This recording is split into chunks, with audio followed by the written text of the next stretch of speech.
Bien, l'Irfouat, Kol Acholim, Betty Bat Yafraha Bat Myriam, Smadar Bat Myriam, Liane Bat Georgette, et Sharon Bat Léa, de bonnes nouvelles, Bezrat Hashem, Kol HaYeshuot. Amen. Tous vos voeux, Bezrat Hashem, par le mérite de l'étude de la Torah. Et on essaye, Bezrat Hashem, de parler d'un certain nombre de choses qui peuvent avoir un impact sur nous, sur notre façon d'être tous les jours, comment changer un certain nombre de directions et essayer de s'améliorer, d'aller un petit peu de l'avant, parce que on a une mission, on a un but, on a un objectif qui est, surtout dans cette période de Ben Hametzarim, particulièrement, de changer l'état des lieux, comme on dit. On veut essayer de récupérer ce que nous avons perdu. On a perdu le temple, c'est la chose la plus extraordinaire que le peuple juif avait, qu'on n'a plus, et que tant que le temple n'est pas reconstruit, ça veut dire qu'on n'est pas mieux que nos ancêtres. Quand nos ancêtres ils ont fauté et qu'ils ont perdu le temple, si nous aujourd'hui on continue comme ça, ça veut dire qu'on est pareil. On est pareil. Peut-être même pire. Alors, comment faire pour que ça change? Il faut que chacun, il se voit déjà différent chaque fois, chaque jour qui passe. Chaque année, on voit un changement entre l'année précédente, l'année suivante. D'accord? Et sur certains points, essayer chacun de faire des efforts sur certains domaines. On a tous à faire des efforts sur des domaines, communs, comme par exemple, en cette période, travailler l'amour de son prochain. C'est un peu le message que l'on a envoyé. Hein? Pour être aimé, il faut aimer. Il y a toujours un retour. Quand on aime quelqu'un, il y a toujours ce retour qui arrive. Et donc, il faudrait arriver à ça, à Avat Chinam, à l'amour du prochain.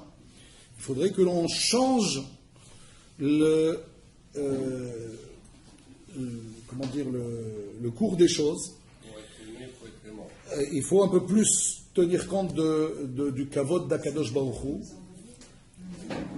C'est-à-dire de penser un peu moins à soi et de penser un peu plus à Dieu et un peu plus en Am Israël. Voilà, il faut se focaliser sur ces points-là essentiellement. Évidemment, sur d'autres domaines, il faut aussi faire des efforts sur le Shabbat, sur les jours des fêtes, sur les mitzvot en particulier, sur certaines avérotes. Il y a des choses qu'on sait que il y a de quoi se reprocher un certain nombre de choses. Chacun se connaît lui-même. Mais il faut faire des efforts.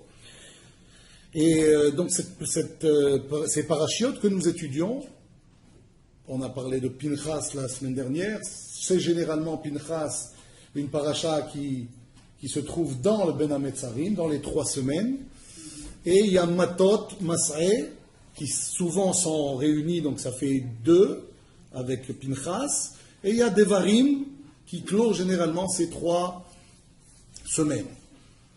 Donc, dans ces 4 parachiotes, il y a, si vous voulez, dit le Shla, le Shnei Luchot Abrit, le Shla Akadosh, il dit que il y a justement, c'est d'actualité.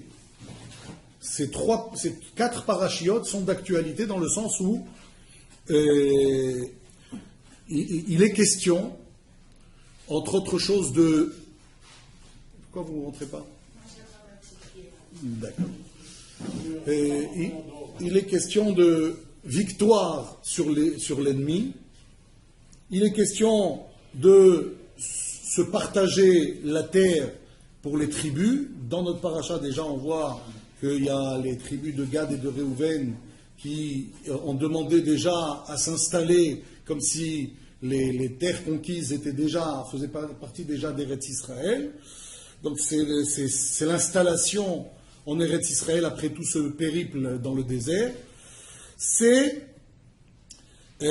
aussi ce qu'on a vu de la semaine dernière, les Moadim, les fêtes, tous les korbanot que l'on apporte aux fêtes, c'est-à-dire ce qu'on appelle les moussaf. Chaque fête, elle a un supplément de korbanot par rapport aux korban de tous les jours. Et c'est ça que l'on veut ici, comme on dit pour les jours du jeûne, de 17 Tammuz comme du 9 Av, c'est des jours qui se transformeront en jours de joie. Ça sera des jours de fête. Et donc, Akadosh Baruch Hu nous a mis dans cette situation parce que c'est une situation qui va nous pousser à transformer ça en bien, en jour de fête. En retour sur notre terre, on le vit déjà, Baruch Hashem. Oui, mais il nous manque un certain nombre d'éléments qui vont arriver, ils sont sur le point d'arriver. Et on dit donc c'est tout ce qui a été annulé avec cet exil, ce que l'on vit dans Ben Hametzarim, on peut le retrouver justement dans l'actualité de la paracha, c'est-à-dire retrouver ces Moadim, retrouver notre terre, rentrer, c'est l'entrée dans la terre d'Israël pour les Shevatim, pour les tribus. C'est aussi la mort de Moshe, non? Comment? C'est aussi la mort de Moshe, non? La mort De Moshe?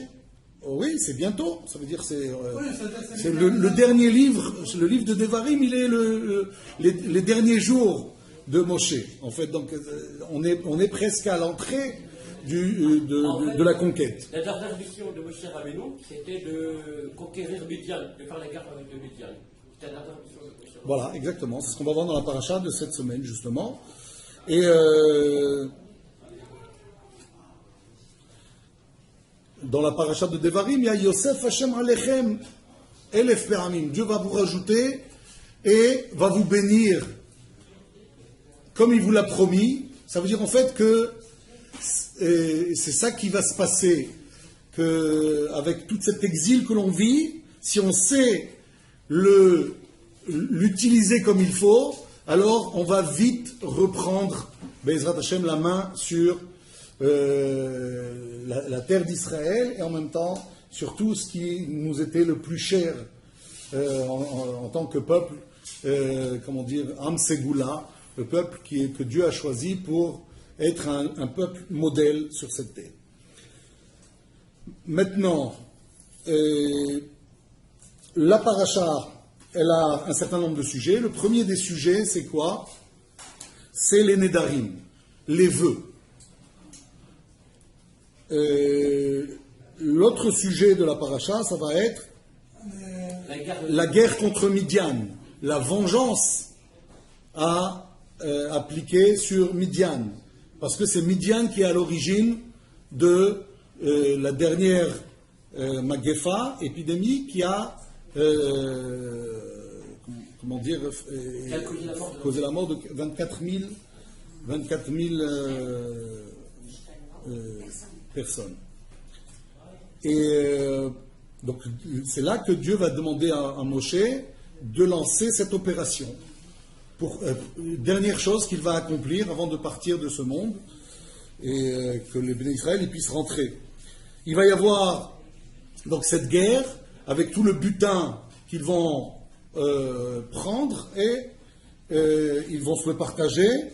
Et pour pouvoir se partager, il y a aussi des ustensiles qu'ils vont cachériser et en même temps tremper au mikvé.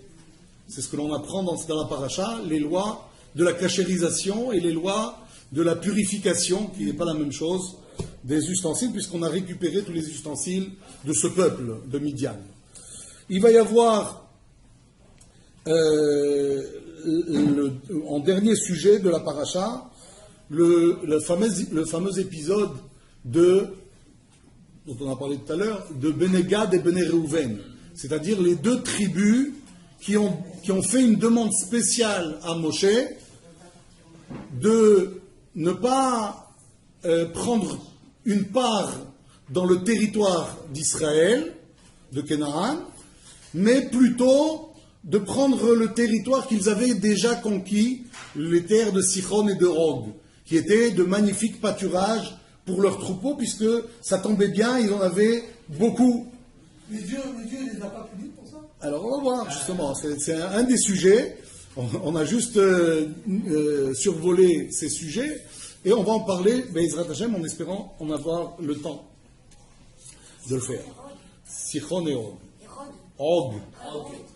Je me demande si le mot ogre en français ne vient pas de Og, qui est un géant que les Bnei Israël ont réussi à éliminer.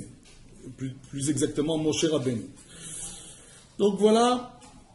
Alors, quel rapport entre les différents sujets, et principalement le sujet des vœux? Quel rapport entre les vœux et les autres sujets dont on a parlé?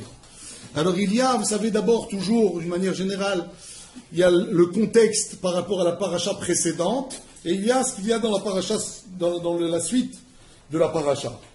Quand on parle des corbanotes en Pinchas, Voilà. alors on dit que celui qui fait un vœu, Exact. celui qui fait le corban, il doit être... Pourquoi on parle des vœux? Parce que, comme on a parlé des corbanotes, un corban c'est aussi une sorte de vœu, et à part ces vœux, on peut aussi offrir quelque chose qu'on avait envie d'offrir. À part les vœux, à part les fêtes, les corbanotes obligatoires, on peut décider de dire, tiens, je vais offrir en plus quelque chose à Dieu. Et donc on peut faire un vœu que soit on ne va pas réaliser, ou on va tarder à le réaliser, etc. Donc ça peut avoir un impact, c'est là qu'on va étudier ce sujet-là, c'est lié. Et aussi l'idée que quand il va y avoir une guerre, puisque c'est dans la suite de la paracha, la guerre contre Midian, généralement, ça arrive que quand quelqu'un part en guerre, il décide de faire un vœu que s'il revient vivant, alors il offrirait ceci ou cela à Dieu. Donc ça reste dans le domaine, et on sait bien que par exemple dans les prophètes, il y a quelqu'un qui va faire un vœu, et il va se mordre les doigts, C'est sa petite fille qui... parce qu'il avait dit que tout ce qui sortirait la première chose qui sortirait de chez lui, c'est ce qu'il offrirait à Dieu s'il revient victorieux de la guerre qu'il compte mener. C'est qui? Yiftach. Yiftach. En français, je crois que c'est Jephthé, si je ne me trompe pas, si on veut le retrouver dans la Bible. Oui, c'est Jephthé, voilà. Mais je ne sais pas pourquoi de Yiftach, il s'est arrivé à Jephthé. Et donc, quelque chose que l'on peut, trouver très très dur dans ce genre de situation. Oui, de faire un vœu et puis de plus savoir après comment gérer ce vœu. Alors on va en parler bientôt. Mis à part ça, donc l'idée des vœux, c'est aussi, puisqu'on compte rentrer en Eretz Israël, et que rentrer en Eretz Israël, c'est commencer à être ce modèle qu'Akadosh Baruch Hu attend de nous. Et un peu en parallèle, on pourrait dire que quand quelqu'un vient dans ce monde, une Neshama qui arrive dans ce monde, on dit qu'elle est comme sermonnée dans le ciel avant d'arriver sur cette terre. On lui dit, surtout, il faut que tu réussisses ta mission. Alors, soit fais ce vœu, ou ce serment plutôt, d'arriver sur cette terre et de réussir le pari que l'on a pour toi, c'est-à-dire que tu réussisses à être ce qu'Akadosh Baruch Hu attend de toi. Et chacun, il a une part à apporter. Et chacun, il a quelque chose d'unique à donner dans ce monde. Et donc, c'est ça aussi qu'on dit qu'il faut être soi d'abord avant de chercher à ressembler aux autres. Oui, c'est sûr qu'on a besoin de modèles pour avancer, mais ces modèles, c'est pas pour devenir la même chose, mais c'est pour, à travers ce modèle, réussir le modèle que nous sommes. Hein, Akadosh Baruch Hu nous a donné un certain nombre d'éléments, c'est selon ces éléments que l'on doit réussir sa mission. Maintenant, j'en arrive à la paracha elle-même. Comment est-ce qu'elle commence et comment est-ce qu'elle parle des vœux, un certain nombre de points sur les vœux, et après on passe au sujet suivant. Vaidaber Moshe el Raché Amatot. La paracha commence ainsi. Moshe parla au Raché Hamatot.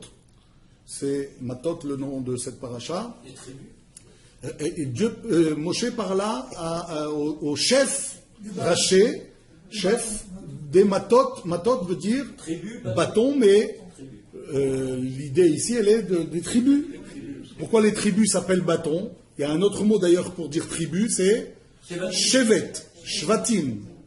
Ou Shvatim, ou Maté, Matot. Maté au singulier, Matot au pluriel. Alors pourquoi des tribus s'appellent bâtons? Parce que les deux veut dire bâton. Shevet comme Maté, avec une nuance. On va l'expliquer tout de suite. Mais d'abord, pour comprendre quel rapport entre le bâton et la tribu. A priori, rien, si ce n'est que une tribu, elle est gérée par un chef qui doit le mener avec son bâton de berger, comme on dit, avec un certain nombre de règles. Il faut avoir une certaine sévérité pour gérer toute une tribu. Ouais, il faut un ordre, il faut un derrière, et un chemin. Et ce chemin, c'est le chef qui l'imprime, qui l'indique. Voilà pourquoi il y a ce nom de Shevet ou de Maté. Et alors, pourquoi ici on ne dit pas El Raché à Shvatim, on dit El Raché à Matot? Parce que justement, on va parler des vœux. Et que dans les vœux, le terme qu'on va utiliser, c'est avec une certaine nuance, une différence qu'il y a entre Shevet et Maté. Alors, Shevet, ça veut dire un bâton, mais un bâton qui est une branche en fait. Une branche rattachée à l'arbre. Et le maté, c'est une ancienne branche qui n'est plus rattachée à l'arbre, qui est sèche et qui est dure. Alors ici, on a employé le mot de maté. Il y a une notion de droiture. Un bâton, c'est droit. C'est droit, oui. Les deux sont droits. La branche, a priori, comme le maté qui n'est plus une branche. Mais dans le maté, il y a l'idée que c'est une branche qui est devenue dure et qu'il faut une certaine sévérité concernant ce sujet des vœux. On ne peut pas laisser, voilà pourquoi Moshe s'adresse au Raché Hamatot, au chef de tribu, parce qu'il faut bien qu'ils comprennent que ça dépendra d'eux pour que leur tribu soit, sévère dans ce domaine ou pas. C'est à lui d'imprimer sa marque pour que les gens comprennent qu'on ne fait pas des vœux impunément. On doit faire très attention à ce que l'on dit de sa bouche et ça dépend essentiellement des chefs. Oui. C'est pour ça qu'on dit blinédéa, pour chaque chose qu'on Exactement. va faire. On dit blinédéa. Tout à fait. Alors, parce qu'on ne peut pas revenir. la deuxième question que l'on peut poser, donc la deuxième question que l'on peut se poser, c'est pourquoi la paracha ne commence pas comme elle a l'habitude de commencer? C'est-à-dire, on va nous parler des vœux, il y a des lois, c'est des lois. Ces lois-là sont données par qui? C'est pas Moshe qui les a inventées. C'est Dieu qui va les lui donner. Généralement, comment la Torah elle commence? Vaïdaber Hashem el Moshe les morts. Vous ouvrez la paracha, vous ne trouvez pas ce premier verset, Vaïdaber Hashem el Moshe les morts. Parce que Mais là, c'est en direct qu'il leur parle. c'est pas en Eretz, ils ne sont pas encore en Eretz. Non, mais c'est en direct. En direct? Oui, il leur pas par l'intermédiaire. Oui, mais pourquoi? C'est ce qu'on pose comme question. Pourquoi il ne dit pas Dieu a parlé à Moshe et Moshe va retransmettre? Comme ça arrive pour toutes les lois pratiquement. Donc ça commence par Vaïdaber Moshe el Raché Hamatot. L'Ivné Israël les morts. Alors Raché Hamatot ou l'Ivné Israël? Il parle d'abord au chef et ensuite au peuple d'Israël. C'est-à-dire qu'il donne une priorité au chef. Et ça, nous dit Rashi, c'est valable pour toutes les lois en fait. À chaque loi que Moshe a appris de Dieu et qu'il a dû leur transmettre, il s'est comporté ainsi que d'abord il a enseigné au chef de tribu et ensuite il l'a enseigné au peuple. Pourquoi c'est comme ça? Parce qu'on doit donner une priorité au chef. Si tu ne respectes pas le chef, le peuple ne respectera pas son chef. Donc il faut donner un kavod. Question. Zikné, d'habitude le Hachem au chef des chefs et ça descend de chef en chef. Le chef des tribus, le Mitarat, la Zekini. Les Ouais. Zekinim. Alors comment ça marche? Les Ékénim sont plus Pourquoi forts. il n'a pas dit d'abord au Zekiné à Israël? Parce qu'encore une fois, chaque chef, il doit gérer sa tribu. Alors que les Ékénim, ils n'ont pas une tribu à charge. Ils ont un problème clali, un problème général. Et donc, le verset se termine ainsi. Zeh hadavar asher tziva Hashem. Ceci est la chose que Dieu a ordonnée. Donc, on a transformé l'habitude de dire dans le texte, Vaidaber Hashem el Moshe les morts, et ensuite on dit Moshe il a retransmis. Et ici on dit non, Moshe a transmis comme Dieu le lui avait indiqué. Pourquoi cette différence? On va l'expliquer.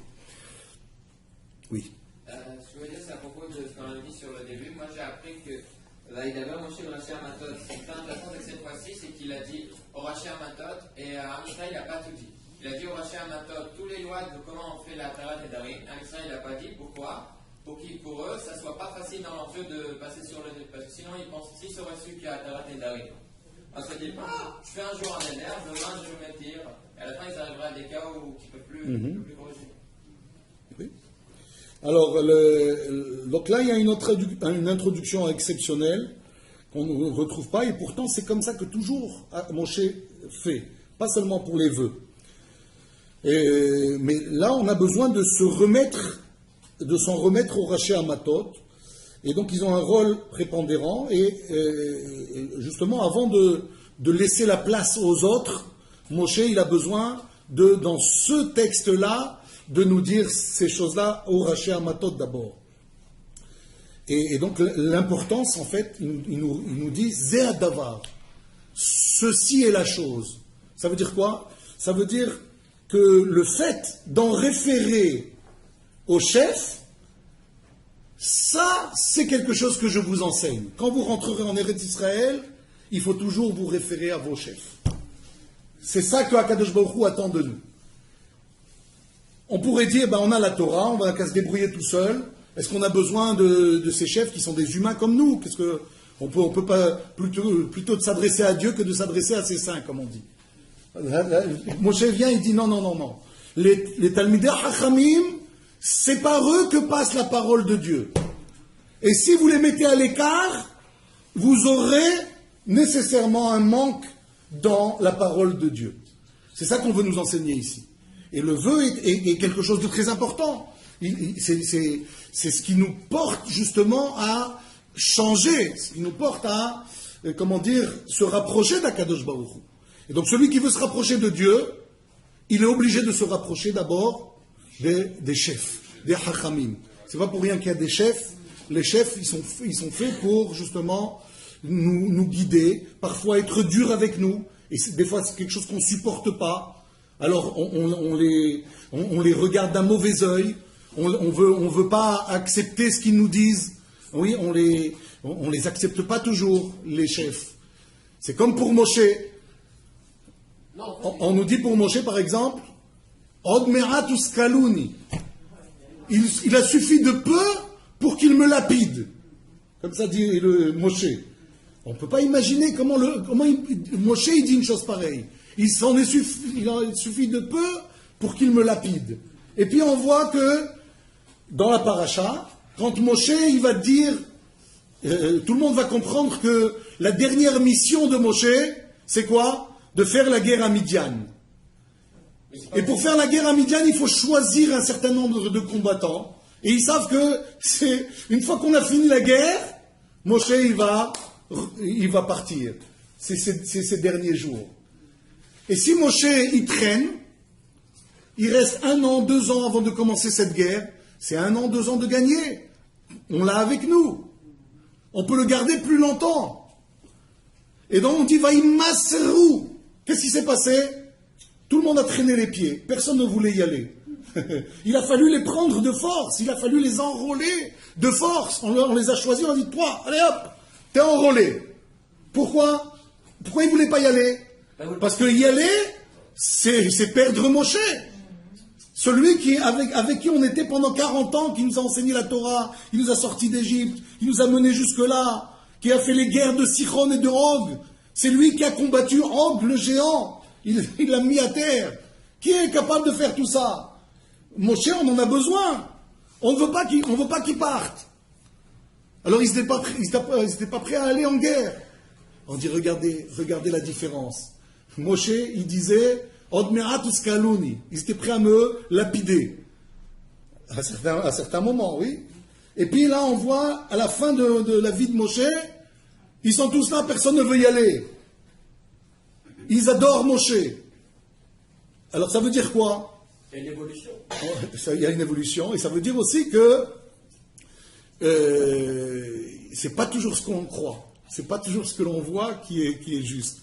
Des fois, on voit quelque chose, on se dit, mais c'est pas possible, on n'est pas aimé, etc. Et là, on voit que, en fait, le Moshe, il est comme un père. Mais à un père à qui on demande, mais j'ai faim, il faut que tu me donnes.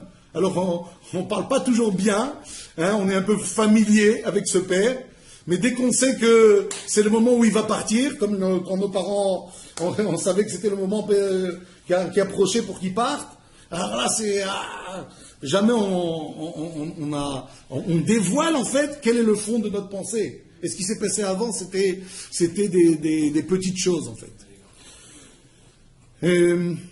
Donc ça, c'est pourquoi Zé Adava. Ça, c'est la chose la plus importante que vous compreniez. Daber el Raché Amatot, voilà pourquoi ça change. On n'a pas dit de la même façon, Vaïdaber Hachem el Moshe les morts. Directement, la paracha, elle commence par Vaïdaber Moshe el Raché Amatot. Moshe qui donne l'honneur à ses chefs pour imprimer cette façon d'être aux Bnei Israël qui vont rentrer en Eretz Israël. Deuxième enseignement, c'est Ish qui dort neder l'Hachem. Le verset suivant, il dit comme ça. Lorsqu'un homme fait un vœu à Dieu, ou bien qu'il jure de faire quelque chose, de s'interdire quelque chose plus exactement, lo yahel devaro. Il ne doit pas profaner sa parole. Autant de choses qui sortira de sa bouche, ya'aseh, il fera. Et ce passouk, évidemment, il est chargé et il nous enseigne un certain nombre d'idées que l'on peut utiliser tout au long de notre vie. Premièrement, pourquoi ici c'est marqué Ish et pas Adam? C'est vrai qu'on va parler de Ish par rapport à Isha. Le verset suivant, c'est Isha, lorsqu'une femme elle fait un vœu. Donc on se dit, puisqu'il y a Isha, donc il y a Ish. Oui, mais on aurait pu dire Adam. Non, Adam, c'est l'utopie de l'homme. Lui, ça parle à l'homme. Parce qu'on est tous on a les mauvais penchants. On n'est pas Adam, on n'est pas parfait. Mais si on avait dit Adam, c'est ça. Non, parce qu'Adam, on avait dit que Adam, c'était la perfection. Mais il y a un mal à faire un vœu a priori. Adam, Il y a des fois où c'est bien. non, Adam, pour être Adam, il faut être intègre. J'entends ce que tu dis. Ok. Mais je dis simplement, si la Torah avait marqué Adam sur les vœux, on aurait dit qu'il y a un problème? Pas spécialement. On aurait pu. Pourquoi on a utilisé le mot Ish? C'est pour un enseignement qui veut nous dire ici que Ish, c'est aussi les rabot katan asamouch le Ish. On vient inclure un enfant qui est proche d'être un homme. C'est une loi spéciale dans les vœux. Ça n'existe nulle part ailleurs. À partir de quand un garçon est majeur? À 13 ans. À 13 ans. C'est-à-dire qu'à 13 ans moins un jour, est-ce qu'il a le devoir de mettre les téphilines? Non. C'est une bonne chose s'il veut s'entraîner pour savoir comment faire après. Mais est-ce qu'il a le devoir de mettre les téphilines? Non. Est-ce qu'il a le devoir de faire le Shabbat? Non.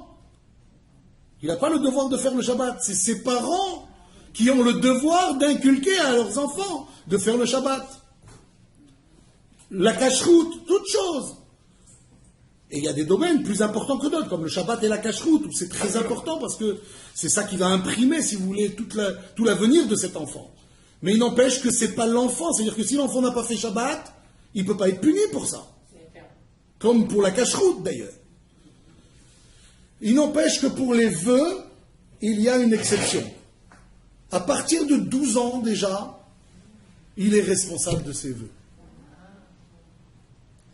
Ish qui donne neder, ça veut aussi dire que le katan qui est proche, c'est-à-dire Un an avant, comme la fille d'ailleurs, la fille c'est à 12 ans qu'elle est majeure. À 11 ans, déjà, on considère son vœu. C'est-à-dire que si un enfant, un garçon fait un vœu à 10 ans, ça vaut rien. Une fille à 10 ans, ça vaut rien. Mais une fille à 11 ans et un garçon à 12 ans, c'est-à-dire un an avant leur majorité, déjà on considère leur vœu. Ça vaut quelque chose. C'est-à-dire quoi on considère? On leur demande, est-ce que tu as compris ce que tu as dit? Est-ce que tu sais à qui tu as adressé ce vœu? S'il sait, son vœu est un vœu. Alors après, il y a peut-être des personnes qui peuvent lui annuler ce vœu, mais il n'empêche que ce vœu est à prendre en considération. C'est exceptionnel. Pourquoi un enfant c'est comme ça? Parce que ça nous dit la sévérité concernant la parole. Combien la parole, elle peut être un problème. Et déjà, avant l'heure, elle est un problème. C'est ça qu'on veut nous dire ici.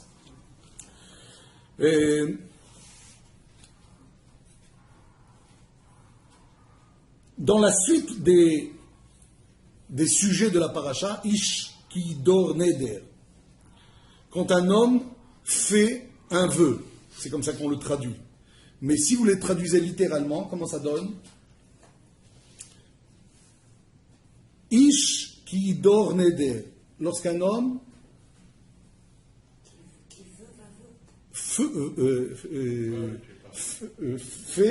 pas fait un vœu, mais je ne sais pas comment on va dire ici,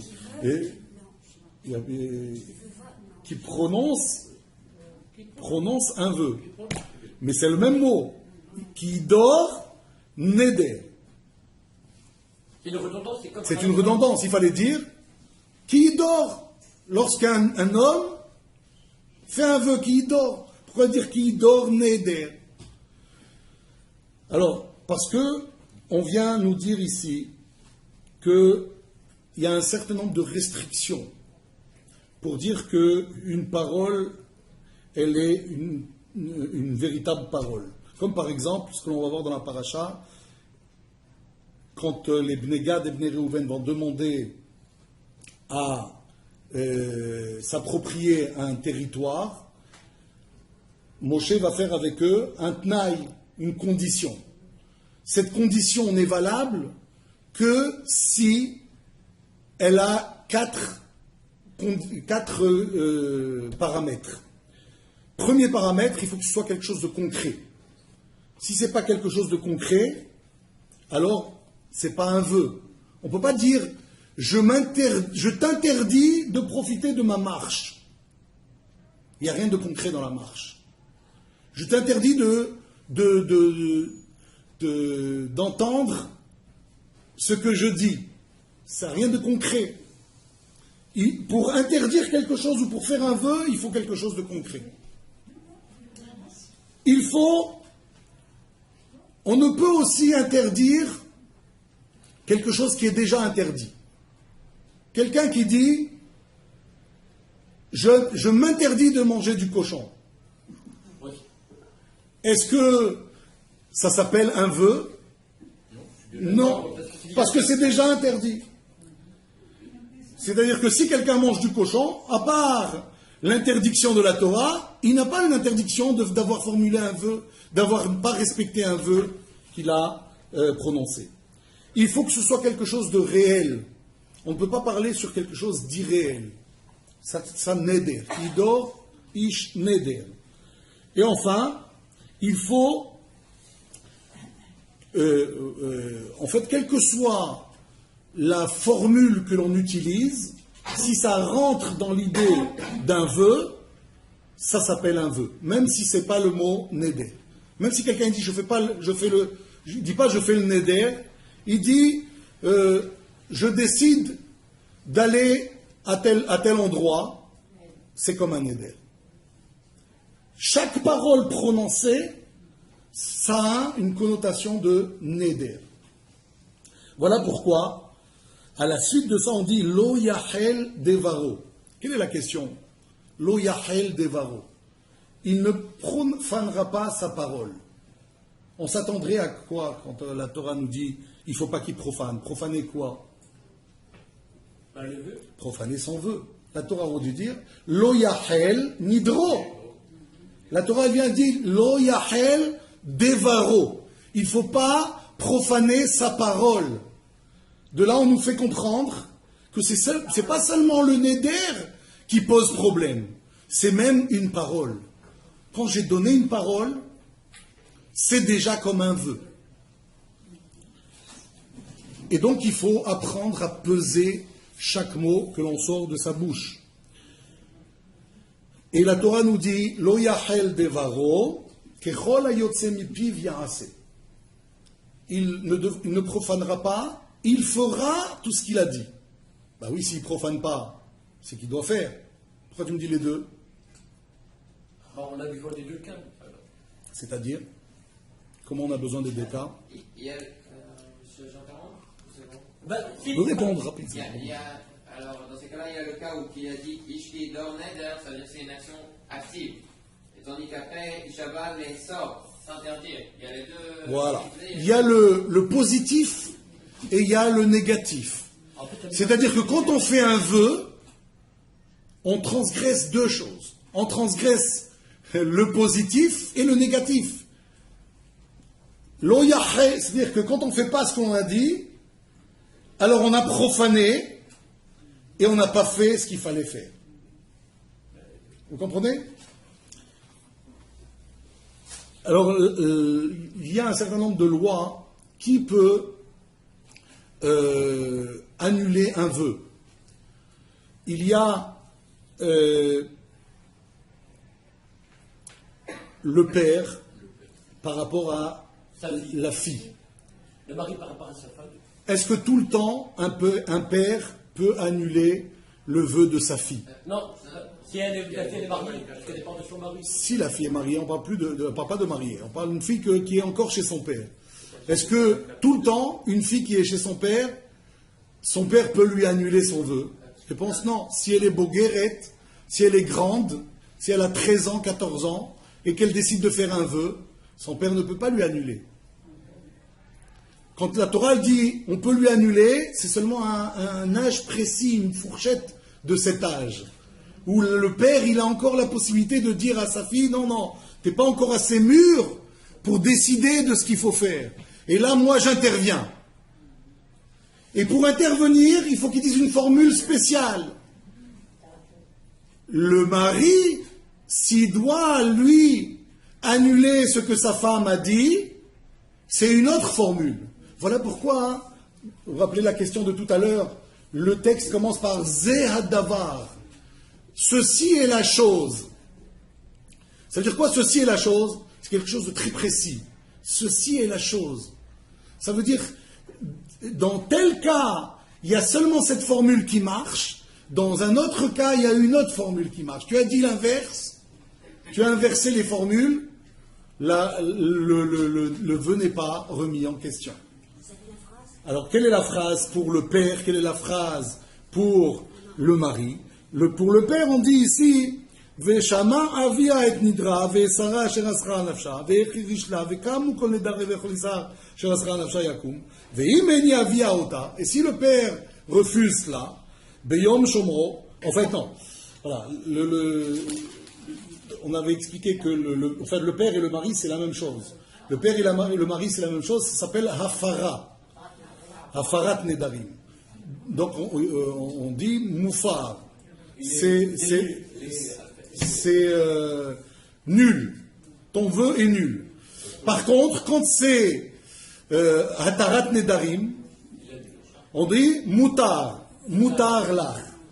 Et hatarat nedarim se fait auprès de qui? Le Talmid Chacham. Mais là, on revient au départ de ce texte. Pourquoi Moshe, il dit El Raché Amatot? Parce que les Raché Amatot, entre autres fonctions, ils ont la possibilité de délier un vœu.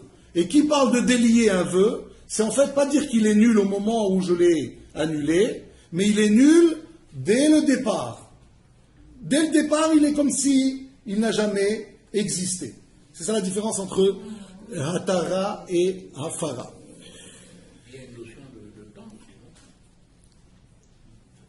Alors parfois, On dit jusqu'au ça notre régal des prophètes. parfois on nous dit le mari portera la faute de sa femme. Ça veut dire quoi, il portera la faute de sa femme? C'est parce que, imaginez donc une femme qui a dit « je ne veux plus manger de viande ». Et que son mari lui dise, quand il apprend, dès qu'il apprend, c'est-à-dire 2 heures plus tard par exemple, il apprend par sa fille « maman elle a dit ça, je ne mangerai plus de viande ». Il dit à sa fille « il est hors de question, pour moi, je ne me vois pas manger à table, moi de la viande et puis elle autre chose, c'est hors de question, son vœu est nul ». Maintenant, elle ne le sait pas encore. 1 heure après, elle a craqué et elle prend un morceau de viande. Elle le mange. Qu'est-ce qui se passe? Elle a fait une faute ou elle n'a pas fait de faute? Elle, oui, mais lui, non. Ça veut dire quoi? C'est une faute ou c'est pas une faute? A priori, on aurait dit nous, c'est quoi? C'est pas une faute puisque c'était déjà annulé par son mari. Sauf que, elle pensait que c'était un interdit. Et elle a passé outre quand même.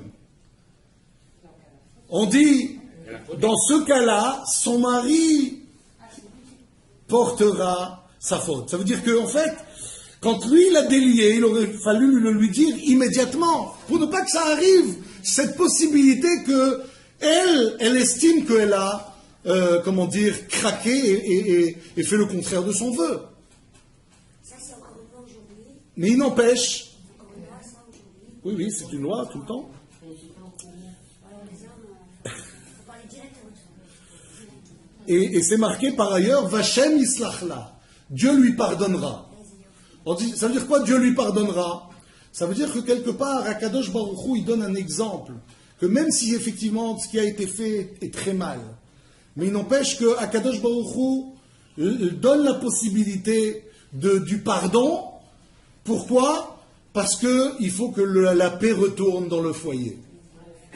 Donc Dieu, il nous indique cette voie, en fait, de parfois faire ce déliement, faire cette annulation, parce que un vœu, on ne sait pas où est-ce que ça nous mène. Parfois, on pense que c'est une bonne chose de le faire. Et alors, on se lance, et puis après, on regrette. Alors, ici, le rôle des chefs, le rôle des Talmidei Hachamim, il peut être très important. Par exemple, pour Yiftach, quand il avait dit, la première chose qui sort, c'est ce que j'offrirai à Dieu quand je reviendrai vainqueur. La première chose qui est sortie de chez lui, c'était sa fille. Alors qu'est-ce qu'il allait faire? Offrir sa fille à Dieu? Et pourtant, c'est un vœu. Et alors, ce qu'on a reproché à Yiftach, c'est non seulement d'avoir fait ce vœu, mais en plus de ne pas avoir été consulté le Hacham de sa génération, le prophète de sa génération, qui pouvait lui rendre nul ce vœu. Et du coup, il a sacrifié sa fille. Alors, il y a une marloquette. Comment est-ce qu'il a sacrifié sa fille? Soit qu'il l'a offerte en sacrifice véritablement, soit qu'il l'a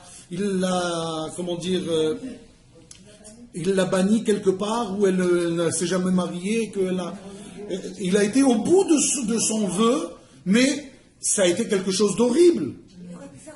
Il aurait pu faire Atarat Nidarim. D'où l'importance ici de racher un matot.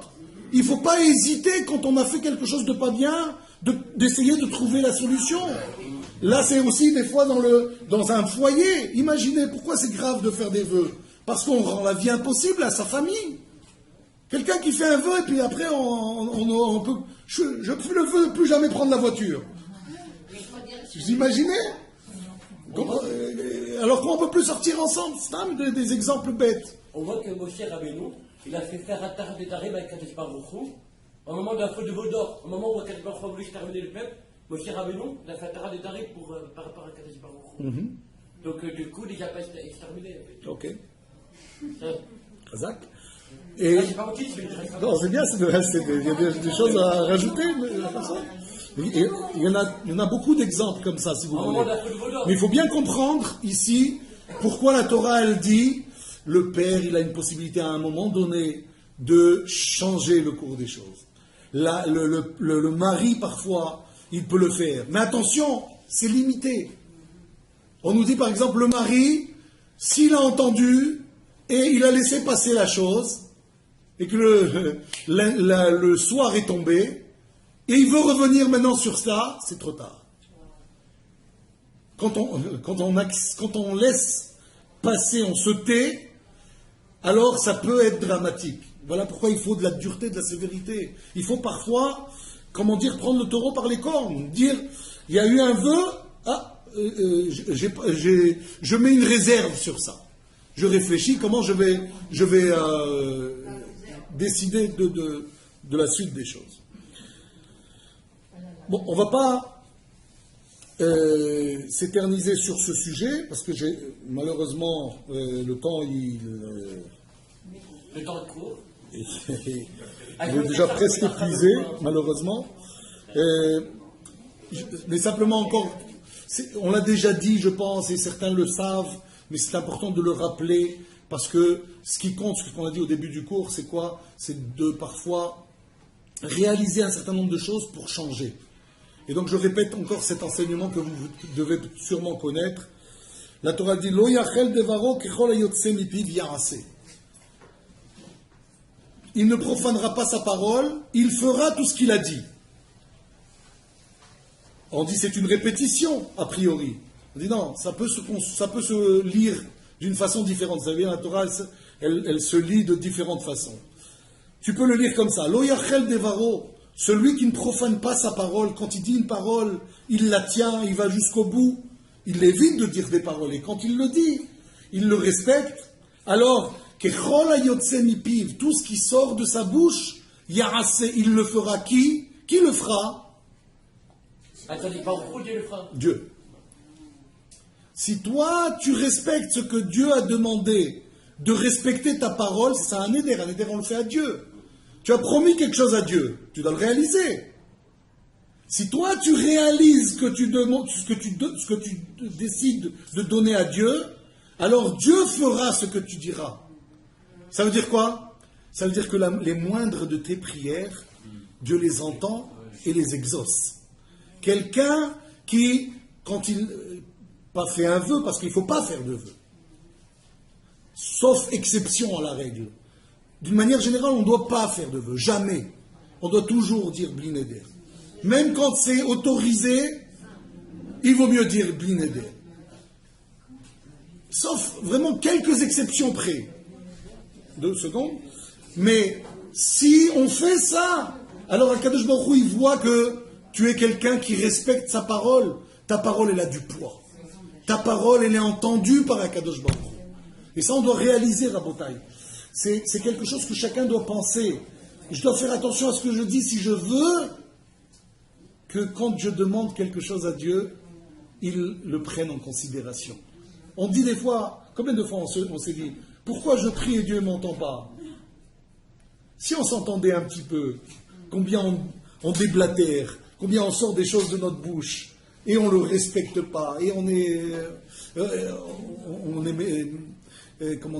léger sur ça. Comment tu veux que Dieu ait dit, ah mais ta parole, elle vaut rien? C'est normal que je n'ai pas entendu ta prière. Comprenez? Ça, c'est des choses qui sont, très importantes parce que on prie tous les jours.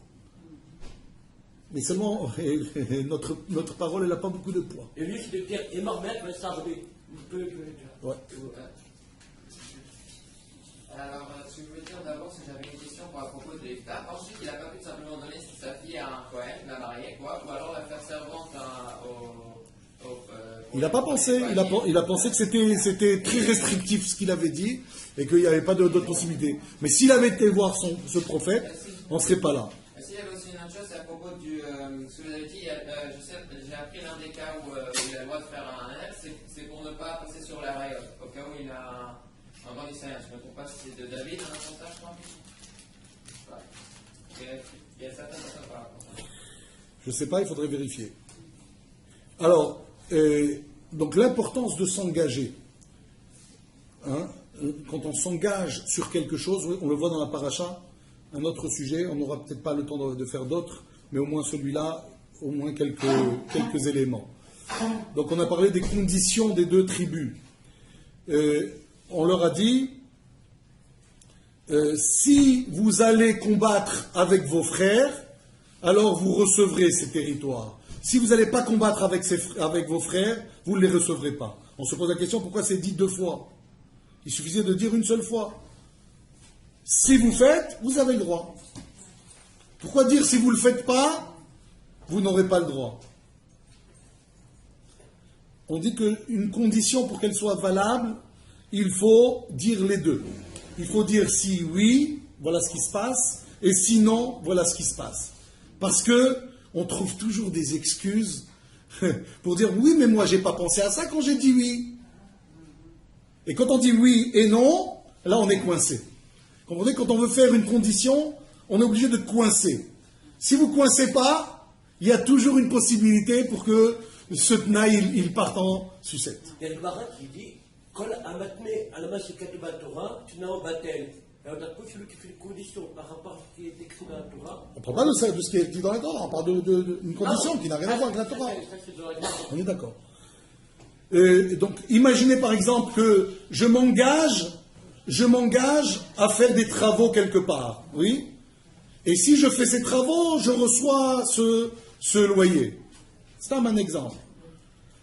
Et que, c'est ce que j'ai dit, si je peins, alors tu me payes. Et puis moi j'ai envoyé quelqu'un le faire. Et ce quelqu'un l'a mal fait. On dit, ah mais tu t'es engagé à le faire. Alors maintenant, est-ce que je te paye ou pas? Ah non, mais t'avais dit, tu t'engages. Comprenez? Si on dit les deux, alors c'est plus ferme. Mais si on a dit qu'une seule chose, je m'engage à le faire, vous comprenez? Si j'ai envoyé quelqu'un, on ne peut pas me poser de problème après. On doit dire le oui en premier. D'abord la chose à faire et ensuite la négation. Et on n'a pas le droit de donner la chose avant que le contrat soit signé et conclu. Comprenez? Si Moshe avait dit, d'accord, vous pouvez rester, mais à condition, ça ne marche pas. Alors, c'est pour ça qu'en fait, il fallait d'abord remplir la condition pour pouvoir ensuite dire que ça leur appartenait. Et enfin, on ne peut pas donner une condition si c'est sur quelque chose qui est impossible.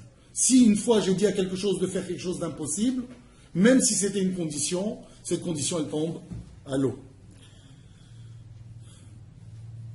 Une dernière chose, parce que j'avais envie d'en parler, mais malheureusement, il nous reste vraiment 2-3 minutes pour le dire.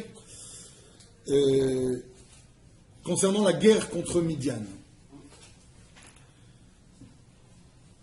On voit que M. Rabbeinu n'a pas pu faire la guerre contre Midian, il ne pouvait pas faire la guerre, puisqu'on dit, il y a un principe qui dit... Si tu me ponctionnes encore qu'1 minute de mes 2 minutes, il ne m'en restait qu'1 minute. Je finis et puis après je te donne à le dire. Les deux banquiers... Non, c'est important, je reste sur les principes. La guerre contre Midian. Qui a été envoyé à la guerre? Que des tzadikim. Combien on en a envoyé? 12 000 hommes. Contre tout un peuple. Faire la guerre de Midian qui nous a donné un coup fatal. 24 000 morts. Ok? On a envoyé 12 000 personnes pour les combattre. De ces 12 000 personnes, aucun n'est revenu, aucun n'est mort, pardon.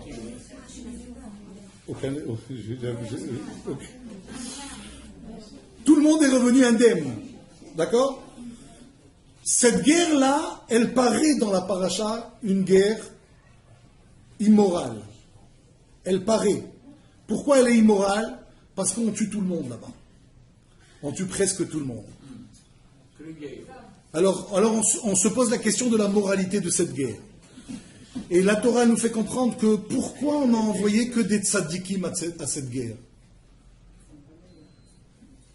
Parce que c'est justement, il n'y a pas plus moral que cette guerre. on a déclaré cette guerre pas comme généralement les guerres se déclarent dans le monde. Quand il y a des guerres généralement dans le monde, elles se déclarent pourquoi? Quelles sont les causes de ces guerres? Des ambitions. Sortir d'une crise, on a une crise chez soi, on se dit tiens on va faire une guerre, ça va les occuper. Parfois c'est de la fierté. J'ai demandé ceci, j'ai pas reçu, je vais leur faire la guerre. Parfois c'est prévenir. J'ai peur que on se prépare à une guerre, je vais les attaquer. Parfois c'est des alliances. Moi j'ai aucun intérêt à faire la guerre à ça, mais comme j'ai fait une alliance avec un tel, je suis obligé de faire la guerre avec lui. Mais c'est moral, c'est une alliance. On doit respecter ces alliances. Parfois c'est des religions. On cherche à dire où vous convertissez, où on vous tue. Parfois c'est de la cruauté, tout simplement. On est cruel, alors on veut se lâcher dans cette cruauté. Cette guerre-là contre Midian, elle n'a rien de tout ça. Elle n'a rien de tout ça. La première preuve, c'est que on est parti à 12 000 contre tout un peuple. A priori, c'est perdu d'avance. Si ce n'est que le principal qui va mener la guerre, c'est Dieu en fait. Mais seulement, c'est à nous de le faire parce qu'on doit venger le peuple juif. Alors on est obligé de le faire. Qui part, c'est que les tzadikim. Pourquoi? Parce que on est tellement impliqué dans ça que si ce n'est pas des tzadikim qui y vont, alors c'est sûr qu'a priori, on va perdre la guerre. Ça veut dire quoi on est impliqué? C'est les Juifs qui sont tombés dans le piège de Midian. On s'est laissé aller à faire la débauche, on s'est laissé aller à faire la avodah zara. Et alors si on n'est pas pieux pour contrer, pour venger ce peuple, c'est sûr qu'on va tomber, parce qu'on n'est pas propre. Mais si c'est seulement les tzadikim qui y vont, alors là on est sûr que le résultat, il sera là, il était là. Et donc, si vous voulez, le but de cette guerre, il n'y a pas plus moral. C'est quoi? C'est extirper le mal de la société.